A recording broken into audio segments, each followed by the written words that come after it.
بسم اللہ الرحمن الرحیم۔ السلام علیکم ورحمۃ اللہ۔ سیدہ خنسا رضی اللہ تعالی عنہ کی ایمان افروز نصیحت۔ امیر المومنین حضرت عمر فاروق اعظم رضی اللہ تعالی عنہ کے دور میں مثنیٰ ابن حارثہ شیبانی رضی اللہ تعالی عنہ قادسیہ کی طرف روانہ ہوئے تو لشکر میں سیدہ خنسا رضی اللہ تعالی عنہ بھی اپنے 4 بیٹوں کے ساتھ شریک تھیں۔ میدان جنگ میں لڑائی شروع ہونے سے ذرا پہلے سیدہ خنسا رضی اللہ تعالی عنہا نے اپنے 4 بیٹوں کو بلایا اور ان کو جہاد و قتال کے لیے تیار کرنا شروع کیا۔ انہوں نے اللہ کی راہ میں شہادت کا مقام و مرتبہ بیان کیا۔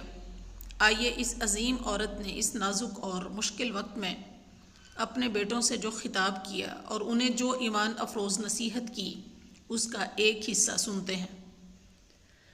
انہوں نے کہا، میرے پیارے بیٹو، تم مسلمان ہو اور اپنے رب کے اطاعت گزار ہو۔ تم اپنی مرضی سے یہاں آئے ہو، زبردستی نہیں لائے گئے۔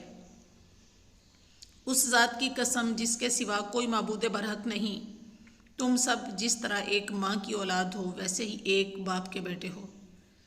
میں نے تمہارے باپ کی خیانت نہیں کی، نہ اپنے بھائیوں کو رسوا کیا ہے۔ میں نے تمہارے حسب و نسب کو عیب دار نہیں ہونے دیا اور نہ اس میں کوئی تبدیلی کی ہے۔ تمہیں خوب معلوم ہے کہ اللہ رب العزت نے کافروں کے ساتھ لڑائی کرنے میں کتنا اجر و ثواب رکھا ہے۔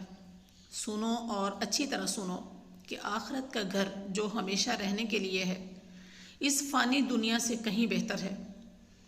اللہ تعالیٰ فرماتے ہیں، یا ایھا الذین آمنوا اصبروا وصابروا ورابطوا واتقوا اللہ لعلکم تفلحون۔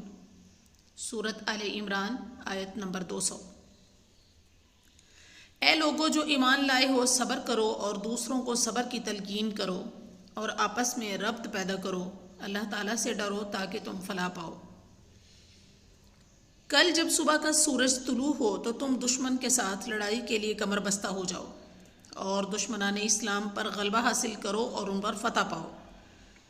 اور جب تم دیکھو کہ لڑائی میں خوب گرمی اور تیزی آ گئی ہے اور جنگ کے شعلے بڑک اٹھے ہیں تو پھر اس میں کود پڑو۔ پھر سیدہ خنسا رضی اللہ تعالی عنہا کے 4 بیٹے نہایت عزت و وقار اور ثابت قدمی کے ساتھ میدان جنگ میں کود پڑے اور تمام کے تمام شہید ہو گئے۔ جب سیدہ خنسا رضی اللہ تعالی عنہا کو ان کی شہادت کی خبر ملی تو فرمایا، الحمدللہ الذی شرفنی باستشہادہم وارجو من ربی ان یجمعنی بہم فی مستقر رحمتہ۔